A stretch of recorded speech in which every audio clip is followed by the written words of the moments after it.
Ay oo naman guys, may ban talaga yung mismong FB app. So, paano mo malalaman na ban ka na sa mismong FB app? For example, na-disable yung account mo ng indefinite due to account integrity or community guidelines violations. Tapos, siyempre, through desperation dahil hindi mo ma-recover yung account mo, gumawa ka ng panibagong account. Then, after a few months or a few weeks, na-disabled yung account mo. That confirmed na ban ka na sa buong Facebook app.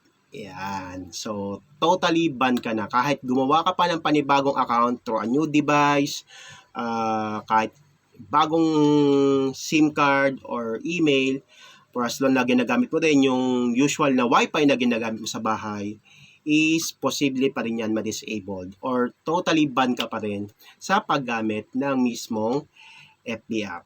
Okay? Pero kung bigla naman na-disabled yung mismong main account mo na alam mo na wala ka namang ginawa na unusual activity, then pwede mo naman yan i-appeal sa mga appeal channel ng mismong Facebook. Okay? So may mga appeal channel naman na ngayon. Hindi na tayo ganun kahirap mag-recover ng mga account. Okay? So kung gusto mo pa ng ganito mga updates and tips, sige, pag-usapan natin yan in my next video. Bye-bye!